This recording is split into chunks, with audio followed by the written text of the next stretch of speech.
Psych. Well, welcome everybody. My name is John. I'm one of the pastors here, and I want to thank you for joining us today. Just have a few announcements before we jump into the message. Sunday mornings we have Bible study at 9 a.m. before our 10:30 church service. We're, I guess, going to try to finish the book of Galatians this Sunday. We're on week. We should have finished it 2 weeks ago, but there's been lots of good conversation, and there's no need to rush through it as long as we're getting through it. And then once that's done, we will be starting a membership class. I don't know if that will be next week or the following week. I need to talk with Stacy about that because Freeman's going to be gone preaching next Sunday, so at Iola, and I don't know if I assume she's going with her. I don't know. But anyway, we'll get that figured out. Okay, but sometime either next week or the following week, we're going to start a membership class. So what's a membership class? We'll go through a few weeks of talking about what the Nazarene Churches believes in and kind of about what Traders Church is all about. We're calling it Traders 101, and then at the end of that, if you choose to become a member of this church, an official member of this church, we will accept you into membership. You do have to say, well, I agree to, this is what the Nazarene Church believes, to do that. That doesn't mean you can't attend here if you don't want to be a member. That is perfectly okay. What membership does is not a lot for our church because of the size of our church, but for bigger churches that hold church elections and things like that, membership allows you to vote in those elections. We're too small to have those right now. Yeah, sometime in the future. If we, to 2022, I started here with an average attendance of 4. My family doubled it to 8. And we've been running in the low 20s for the past, 6-8 months, maybe close to a year now. And so, yeah, it is exciting. So if we continue that growth, who knows? Maybe next year we'll be sitting at 40 or 50, and at that point, things like that will start happening. So the other thing membership gets you is if you want to be on the board, the church is run by a board, not just by me. Currently, it's Bob and Hanny, for those of you that know Hanny. We really should have a third person, but we don't have a person to be that right now. But it would allow you to be on the board as well if that ever came up. But speaking of that, I do just want to tell Bob, he's here, and Hanny, who is hopefully watching this later, how much I appreciate them for all of the work that they do behind the scenes, making this church function, and then the support that they've given me, trusting me to lead this church. Sometimes being a board member is a thankless job. Hanny's the treasurer as well, and so he does a lot of the financial stuff behind the scenes, and so it can be a headache sometimes. So thank you, Bob. Hanny, if you're watching this, thank you as well. I know I don't say it enough, so I just wanted to get it out here today and let you guys know how much we appreciate you. So, all right. We do have, starting February 15th, we're doing Dragon Games. It's tabletop RPGs. If you're not familiar with that, ask me and we can talk about it. But if you are, then you know exactly what I'm talking about. So, but anyway, it's going to be starting at 6 o'clock. We're going to do it bi-weekly. There will be food. It does say teens, tweens, and families, mostly because if I didn't put that, we'd probably end up with a bunch of 40-year-old dudes, which is fine, but that's not I'm one and I will be there. But which is fine, but that's not kind of who we're headed for. But some of, like Miranda's said she's gonna come. Diana said she's gonna come. So just because you're older doesn't mean you can't come, but that's kind of the thought behind it. So it really is open to everybody. And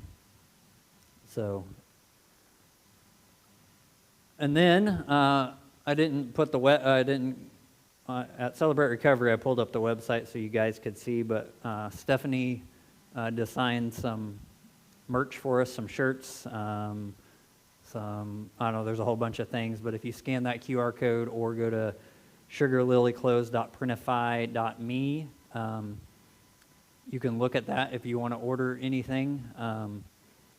It's not made by us. She just designed it. It goes on the website. You order, they ship it, is what happens. So if you're interested in that, you can go there. Or I probably should send it out via our text line. So I will do that either tonight or tomorrow.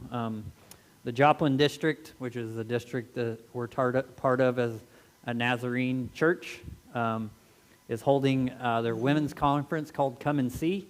It is April 10th and 11th in Carthage at the Carthage Church of the Nazarene. Friday, April 10th, 7 to 9, and Saturday, April 11th, it's 9 to 3. Registration cost is $50, including a T-shirt, if you register before March 20th. If you register after, the cost will be $60, and the T-shirt might not be available. And you can mail the checks to Joplin District, make it out to Joplin District and mail it to 2414 Grand Avenue, Carthage, Missouri. And I will send this out via the text line too, which I'll talk about that in a minute if you're not already signed up for it, so that you have that information. And then Friday, March 7th is a men's conference. This doesn't say what church it's at, but it's in a church in Oklahoma. Oh, it's at the Well in Springfield? Oh, well, the email I got. Oh. Oh, gotcha. I misunderstood that. So, all right. So the Friday, which I'm not sure why they chose March 6th, because that's pastor's retreat and the night that Phil wants everybody to be there, but hey. But anyway, it's a men's conference, so if you're interested in that, I don't know much more than that. They literally just sent the email out, I think, Friday, so you can scan the QR code there if I move my head. I guess Freeman and Bob's really the only ones that need to know it. I won't be going because I'll be at the pastor's retreat, so anyway, that's available. And then Tuesday nights at 7 p.m. we have Celebrate Recovery. This is for anybody struggling with life's hurts, hang-ups, or habits. I think everybody in here is well aware of what it's all about. So it is, it's at Core Church in Broken Arrow, but Dylan Robinson is. Okay, I knew Dylan was the speaker, but okay, so it's at Core Church at Broken Arrow, in Broken Arrow, Oklahoma, which is a suburb of Tulsa. I knew it was that. So, and I was talking about our text line, which is 833-212-0750. And so if you're new here and want to sign up for, just let us know that. You can, it didn't change. That QR code won't work, but there is one on the seat back in front of you, or you can just text it, 833-212-0750, text new here. That just signs you up for, I think it's 6 messages that go out over the next couple weeks talking about what Traders Church is all about. And then also the Loop text line, 833-212-0750, that same number. If you just text Loop, L-O-O-P, to that, that's where I send out updates about the church. So like when I was saying I would send the Come and See thing out via the text line, that's what I'm talking about. I send out the YouTube link for the sermons every week as well, so you just have it right there to find it. And then any other updates, like when we closed for snow a couple weeks ago, I sent it out via that so that everybody knew. That QR code, the light, when I made these, we had the projector in a different spot, so I need to go in and fix them. That's why you can't use the QR code. But the connection cards and the seat backs in front of you should have all of that information on it as well. And that is a two-way conversation, so I can respond via that if you have a question and want to text into that, prayer request, anything like that. So, all right, that was a lot of announcements today. I need a drink. Well, I got Invisaligns 2.5 weeks ago, and it's not fun, especially for somebody that has to talk a lot because my teeth are rubbing, or my lips are rubbing, and my mouth is sore. But back in December, I decided to run a 24-hour race, and for those of you who don't know what that is, it's exactly what it sounds like. You run around a track, or in my case, it was a loop, for 24 hours straight to just see how far that you can go. Now, I set a goal for myself of 100 miles in 24 hours, and I had a plan, and I had a strategy, and I had calculated my pace, the nutrition I was going to need, my rest breaks, and on paper, everything looked perfect. But there's just one small problem, maybe not even small problem. I signed up for this thing 5 weeks before it started. And I knew that it would be tough, and there would be a chance of failure, and that's actually why I did it in the first place. But the thing is I thought I would have a good chance of succeeding as well because I've run for years. I know how to pace myself. I watched videos. I read articles. I even had a detailed spreadsheet, and we all know if you've got that detailed spreadsheet that you're basically unstoppable, right? My theory was simple. Keep a steady, consistent pace. Don't go out too fast. Stick to the plan, and 100 miles, here I come. Well, fast forward to the 12-hour mark of that race. I'm exhausted. My legs feel like concrete. My feet are sore, and I look at my watch, and I haven't even hit 50 miles yet. So I'm not even halfway to my goal, but I'm halfway through the time. The math was not mathing, as I hear the kids say. I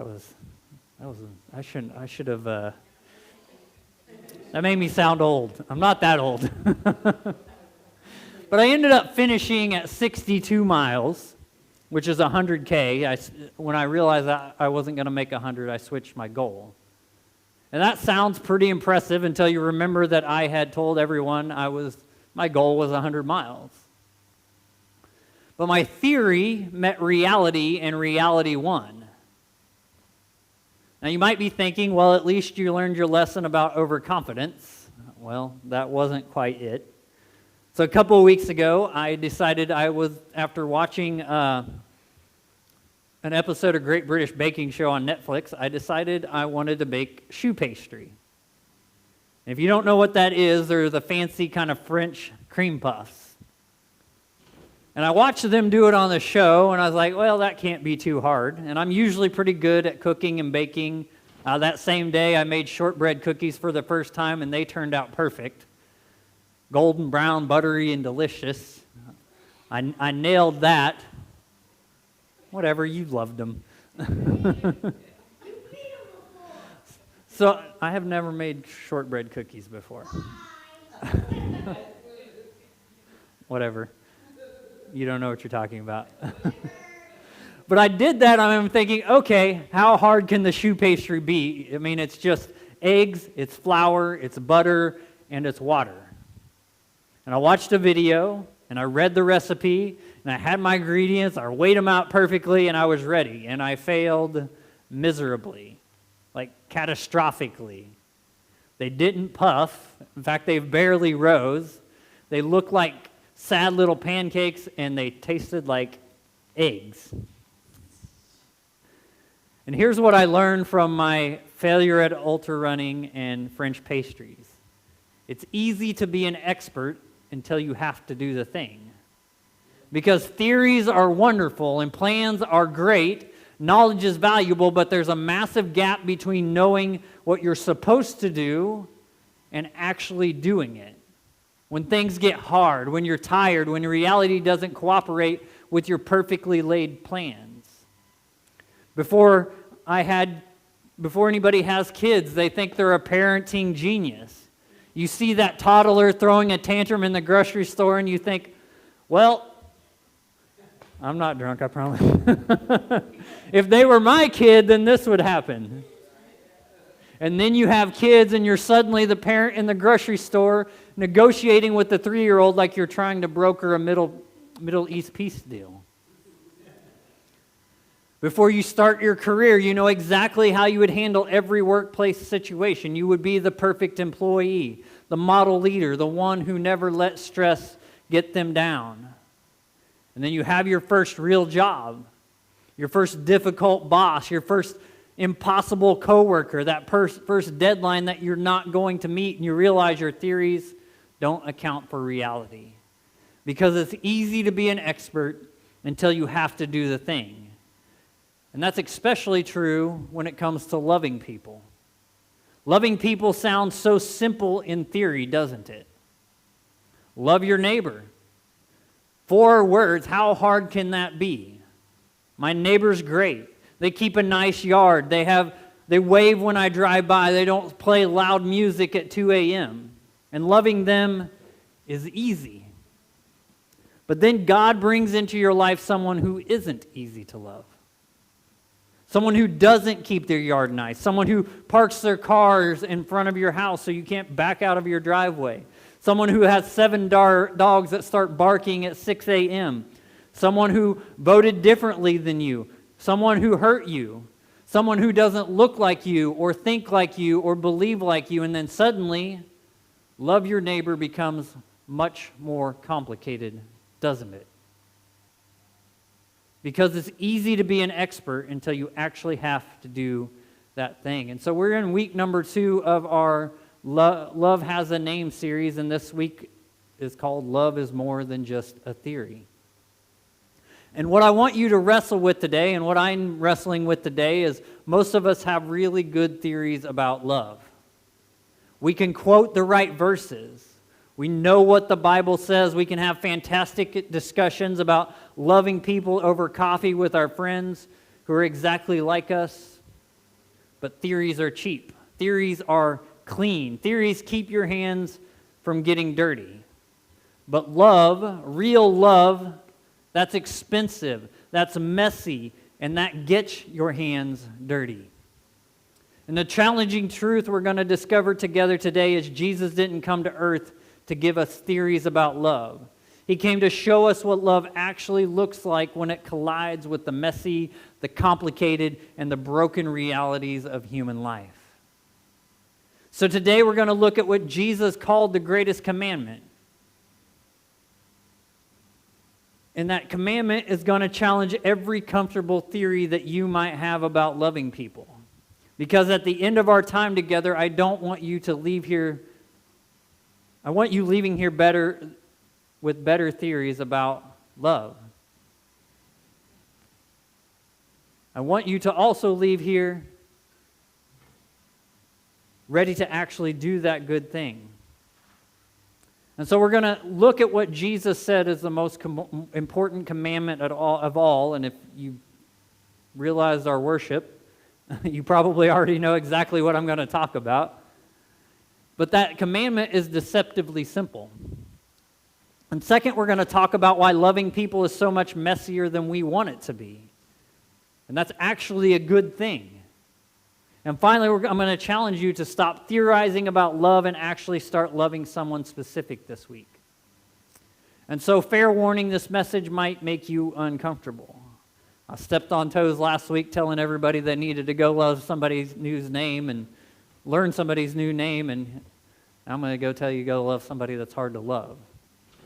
Because when Jesus talks about love, he's not talking from warm feelings or nice thoughts.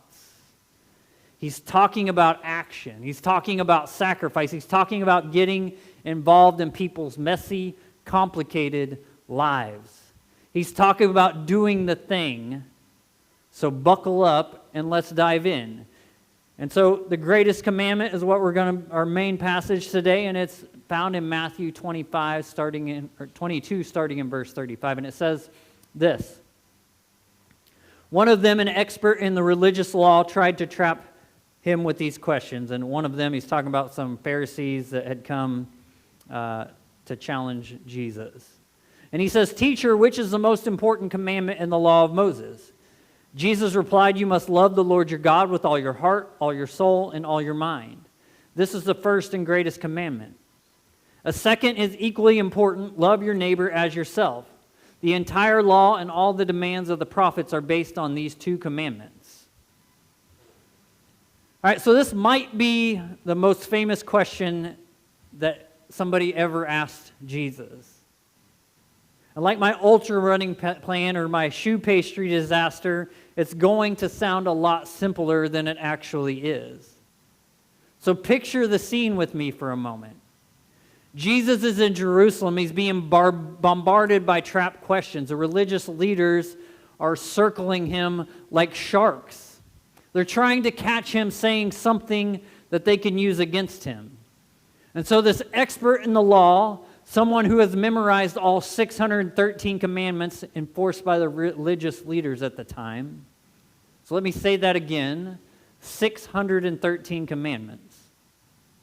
There were rules about what you could eat, what you couldn't eat, when you could eat, how to prepare it, how to wash the dishes to use it, to eat it. Rules about clothing and farming and business and relationship and worship and cleanliness. You name it, there was probably a rule for it. And so this expert asked, "Teacher, what is the most important commandment in the law of Moses?" So he's saying out of this 613 commands, which one is the most important? And it's brilliant because honestly it's a lose-lose question for Jesus. Or at least it might seem that way. That's why he asked it. But Jesus picks one specific commandment. People who love, if Jesus picks, I'll get it spit out here in a minute. If Jesus picks one specific commandment, people who love the other 613 are going to get upset. If he refuses to answer, then they can accuse him of being wishy-washy. It's a trap, plain and simple. But Jesus doesn't play their game. He cuts right to the heart of the matter. Again, he says, "You must love the Lord your God with all your heart, all your soul, and all your mind. That is the first and greatest commandment. A second is equally important: love your neighbor as yourself. The entire law and all the demands of the prophets are based on these two commandments." So all 613 rules hang on those two things: love God completely and love your neighbor as yourself. Jesus made it so simple a child could understand it. But is that really all there is? At first glance, that might sound amazing. Who doesn't want to love God? Who doesn't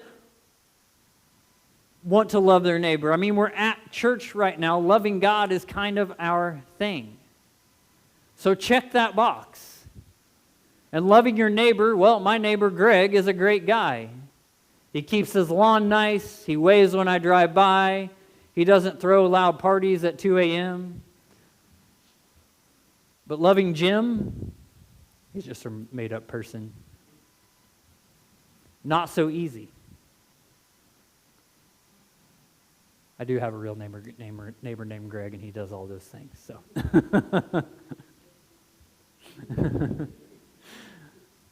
from 613 rules down to just 2. Jesus, you are making this easy for us. But it's easy to be an expert until you actually have to do the thing, because here's what Jesus is really saying. Or what he isn't saying, I guess I should say. He doesn't say love people that are easy to love. He's not saying love your neighbor as long as they are basically like you. In fact, the next question they asked Jesus was, "Who is my neighbor?" And Jesus' response to that is what is known as the parable of the Good Samaritan. And if you aren't familiar with it, I would suggest you go check it out and then look up some of the commentaries to see the significance of it being a Samaritan. But let me ask you a question and be honest. Do you have to love your neighbor if they leave their trash cans out for 3 days after pickup? If their dog barks at 6 a.m. every morning?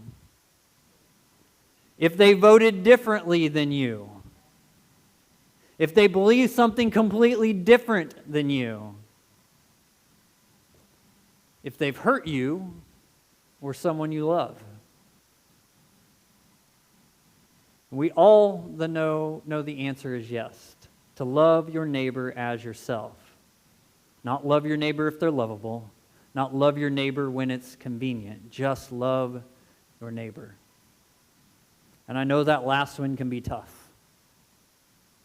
And maybe you're not there yet, and that's fine. We have Celebrate Recovery for that exact reason. We will help you get there if you show up. But love your neighbor as yourself. The same way you love yourself with patience and grace and forgiveness and second chances and food and shelter and clothing and hygiene. Simple, sure. But easy? Absolutely not. There's a gap between theory and reality. Loving people in theory sounds wonderful. We can sit in our small groups or a Bible study and talk about loving the marginalized. We can discuss theology and feel really good about ourselves, but then God brings someone into our life who is actually hard to love. Someone who's messy. Someone who challenges you or disagrees with everything that you believe. And suddenly that simple commandment becomes really, really complicated. Because theories are clean. Theories don't require sacrifice. Theories don't cost you anything. But real love, that's expensive, that's messy, that gets your hands dirty, and that requires you to actually go do that thing. My ultra race was a great theory until I hit the 12-hour mark when my legs felt like concrete. And I had to decide, do I quit now because I know I'm not going to meet my goal, or do I keep going even though this is way harder than I thought it was going to be? Loving people is the same way. When God brings someone genuinely difficult to love in your life, that's where your theory collides with reality.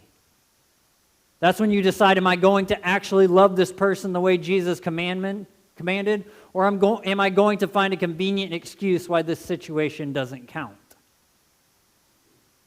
Jesus doesn't give us an out. He says, love your neighbor as yourself. And all of the law and prophets hang on that. He also says, love God, love your neighbor. 2 simple rules instead of 613, which sounds great. But the problem is we want love to be clean. We want love to be convenient and comfortable and controllable. We want to love people in ways that don't disrupt the lives of our lives or mess up our schedule. But that's not how love works. Proverbs 14:4 says this, without oxen a stable stays clean, but you need a strong ox for a large harvest. And here's what that is telling us. If you want a clean barn, if you want everything to be neat and tidy, then don't keep any animals in the barn. And you will have a clean, pristine, empty space. But also don't expect a harvest. Because it's the ox, that messy, smelly, inconvenient ox that plows your fields. That ox does the hard work that makes an abundant harvest possible. You can have a clean barn or you can have an abundant harvest. You can't have both. And the same principle applies to us for loving people. You can have a clean, comfortable, organized life where everything is predictable and everything is safe. Or you can have an abundant life where you're actually loving people. Messy, complicated people who disrupt your schedule and who challenge your comfort. You can't have both. And Jesus didn't call us to live a clean life. He called us to the abundant life. He called us to an abundant but messy life.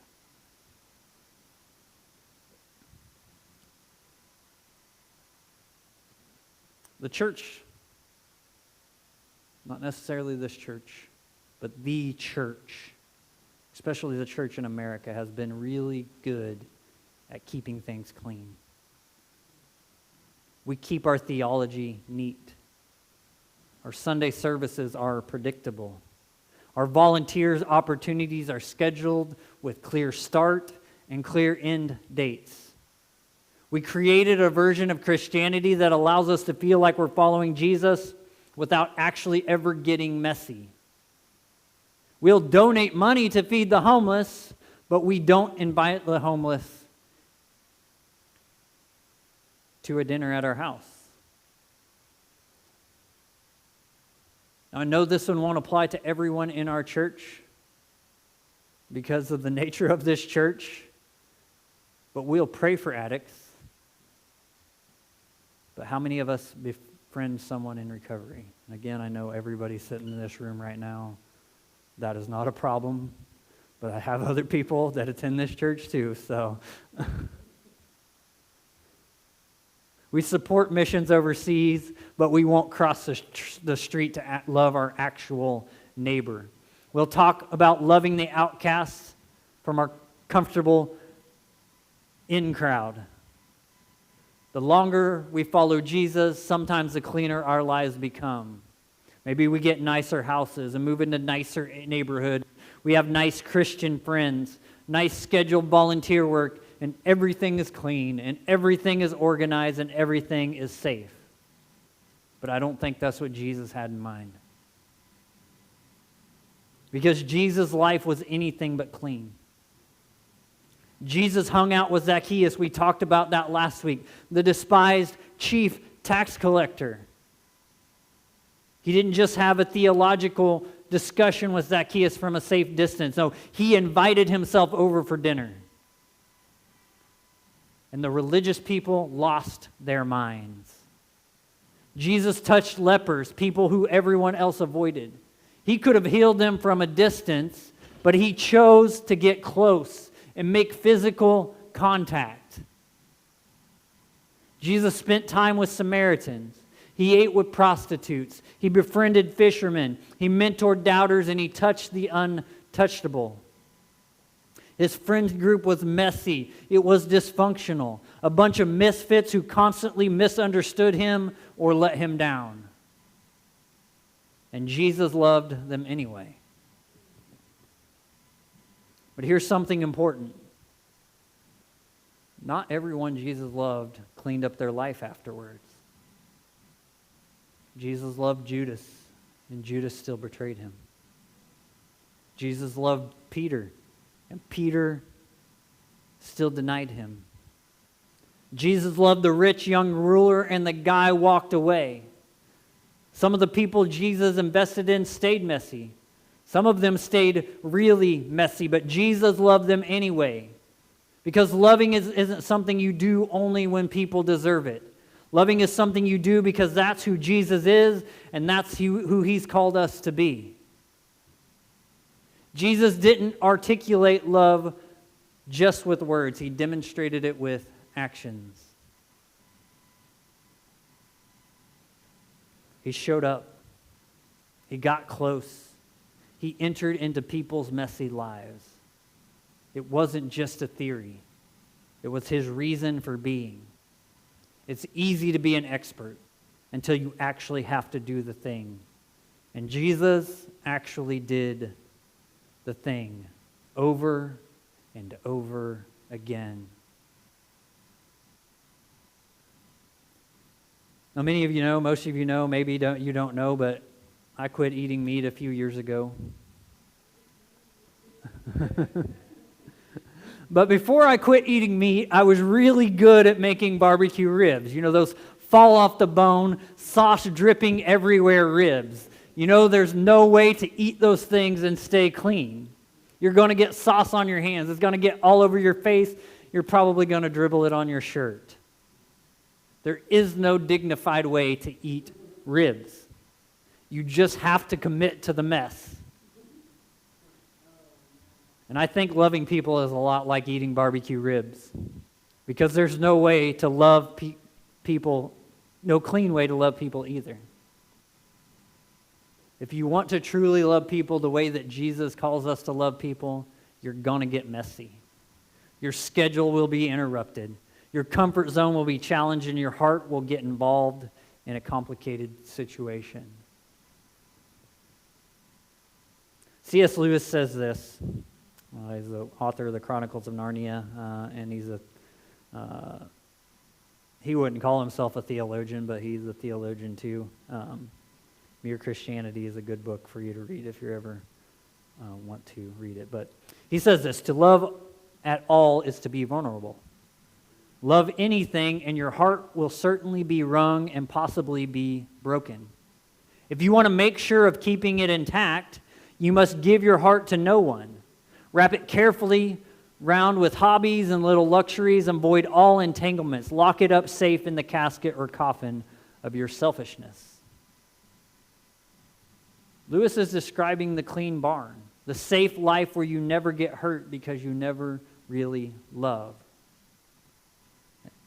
But that's not life at all. That's a death.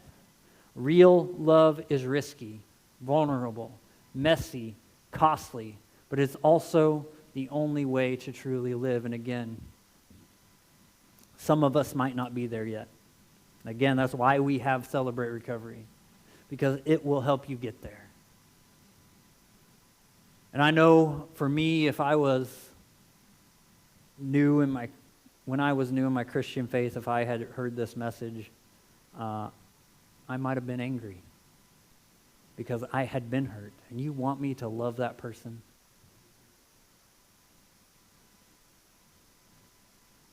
And it took me a long, long, long time to get there. But once I did, it was free.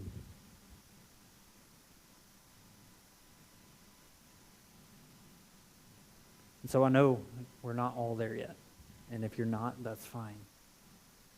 And it may even be beneficial for you to hold back on this for a little bit till you get yourself healed. Because we can't love people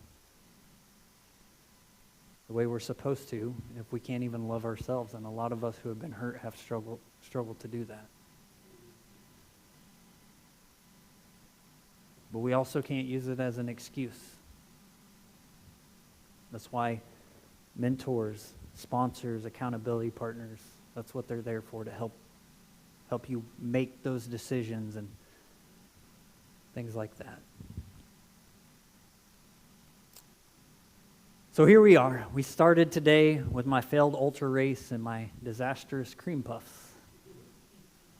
Two perfect examples of how it's easy to be an expert until you actually do the thing. We've discovered that loving people works exactly the same way. In theory, love sounds wonderful. God gives us two simple commands: love God and love your neighbor. How hard can it be, right? If you just listen to that, how hard can it be? But in reality, love is messy, and love is costly, and love requires us to get our hands dirty. I had the spreadsheet for my race. The plan was perfect. The pacing strategy was perfect. The nutrition schedule was perfect, and it all looked great on paper. But at hour number 12, my legs felt like concrete, and I was nowhere near my goal. And at that point, the spreadsheet meant absolutely nothing. What mattered was whether I was actually willing to keep going when it got hard. Whether I was willing to do the thing even though it cost me more than I planned. I could have had the best theory in the world on how to run 100 miles, but if I never actually got out there and ran, it would have been just words. And that same is true for love. And so Jesus simplified everything, all of those commandments, down to two. Love God completely, love people sacrificially. And it's simple, but simple doesn't mean easy. And second, we learned that love is messy, and that's actually the point. You can have a clean barn or an abundant harvest, but you cannot have both. Jesus calls us to the abundant life, and that life is messy. And third, Jesus did didn't just teach about love, he demonstrated the love. He got close to messy people. He touched the untouchable. He loved people who didn't love him back, and he showed us what love actually looks like when it collides with reality. And at Traders Church, we hear our theme or values are loving Jesus, loving people, and loving life. You've probably seen that on the doors, maybe on the cards. I don't talk about it a ton, and I probably should talk about it more. And again, that's why we started a Celebrate Recovery. Saved my life, and I was ready to step into that mess and help others get their lives changed through it as well.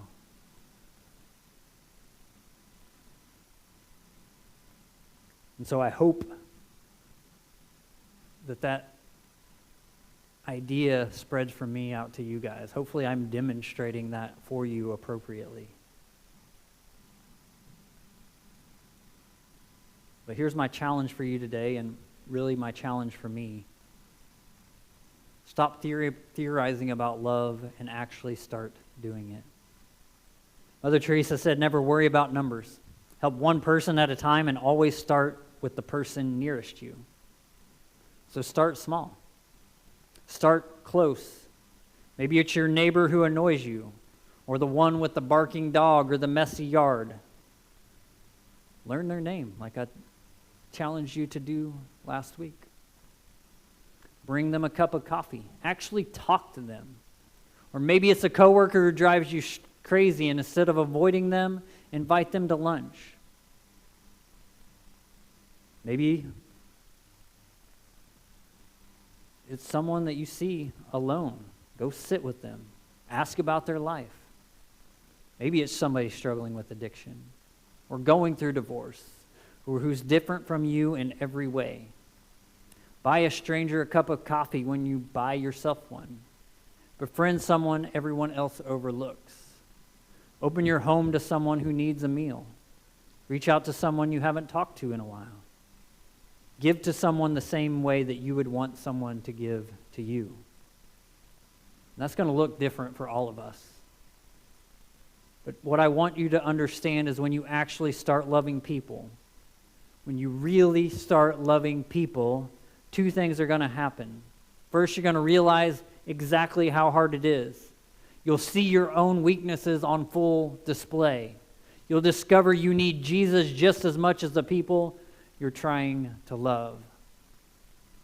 And second, you're going to see God show up in ways that you never expected. You'll watch him work in impossible situations.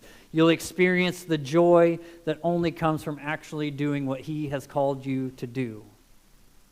And so I'm going to pray something bold over us today as we end our time. I'm praying that God would bring someone messy, some broken people into your life to love. I'm praying that you would be willing to love them, to learn their names and their stories. I'm praying that when you walk through out these doors today, your life would not become cleaner, but it would become messier. Because where the harvest is, that's where the abundant life is. And that's where Jesus is. Remember, Jesus left his heavenly throne, a place of perfect peace, of perfect cleanliness, and he was born in a barn. He lived among broken people. He dealt with betrayal and rejection and ultimately his death on a cross. And he did all of this to reconcile us, messy, broken, sinful us, to the Father for all eternity. And if Jesus is willing to get that messy for us, then we can handle getting a little messy, loving others too. And so the question you need to take with you this week is, who is God bringing into my life that I need to actually love, not just theorize about loving? Not someone hypothetical, not someone someday, not when it's convenient. Who is the actual person with a real name and a real story and real problems that God is putting on right in front of me? Because it's easy to be an expert until you actually have to do the thing. And Jesus is calling us to do the thing, to love. for real in ways that are messy and costly and uncomfortable. Not because it's easy, but because that's what love actually looks like.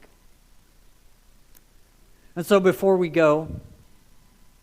leave here and actually do the things we've been talking about, we're going to take communion. Because what I want you to remember is everything we talked about today, this messy, costly, sacrificial love, Jesus already did that for you. He left heaven. He got messy. He touched the untouchable. He loved the unlovable, and he gave everything. His body broken, which is represented by the bread, and his love poured out, which is his blood poured out. Love works too. But his blood poured out, which is represented by the juice, to love you when you were messy and you were broken and you were a sinner. He didn't wait for you to clean yourself up. He loved you in the middle of your mess, and now he's asking us to do that same for others. And so we're going to be doing communion by intinction, and if you're not familiar with how that works, over here in the corner, it's the bread's in the bowl and the juice is in the cup. And you just take the bread and you dip it in the cup, and then when you're ready, you take it. And so as we take communion, I want you to think about two things. First, remember what Jesus did for you. Let the weight of his love for you, that messy, broken you, sink in. And second, ask God, who do you want me to love this week? Who is that person I'm putting in front of me, or you are putting in front of me? And so when you're ready, I want you to make your way to the table. When everyone is taking it, we'll close in prayer. And so let's go take communion.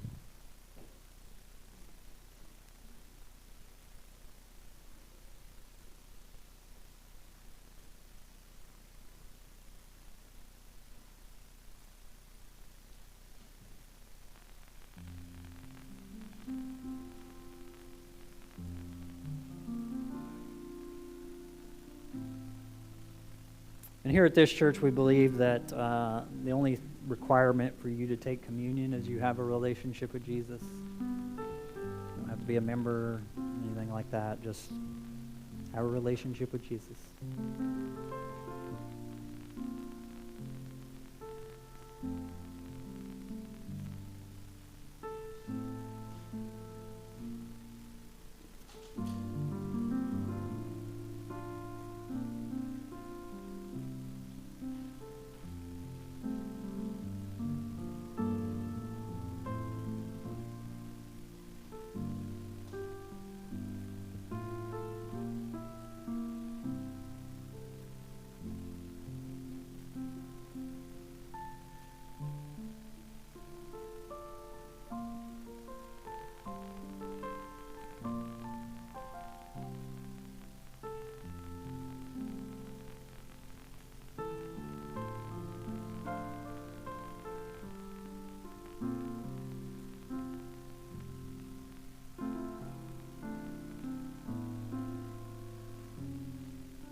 Father, we confess that we have really good theories about how to do lots of things, but especially loving others. We're really good at keeping our lives clean and comfortable and safe. Lord, you didn't call us to safety. You called us to love. Real, messy, costly love. And so, Lord, I pray that you bring people into our lives who need to be loved. Lord, I pray that you give us eyes to see them the way that you see them. Lord, give us hearts that are willing to step into the mess. Give us the courage to actually do what you called us to do. Lord, we can't do this on our own, and we need you to help us love like you love. And Lord, for some of us, the start of that is just learning to love you, to develop that relationship with you. And so, Lord, I just pray today that if someone needs a relationship with you that's here, watching this later, whatever it may be, that they would just confess with their mouth that you're a Lord, believe in your heart that you were raised from the dead. So the Bible says all we have to do to be saved. It's easy, or it's simple, but it's not easy, just like loving people. And Lord, I pray as a church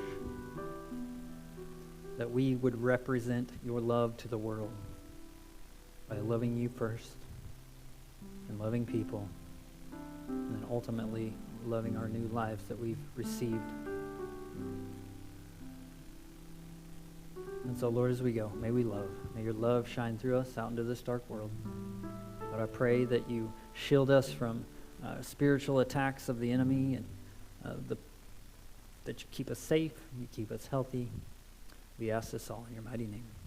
Amen. Well, thank you for joining us tonight. Hopefully we see you all next week.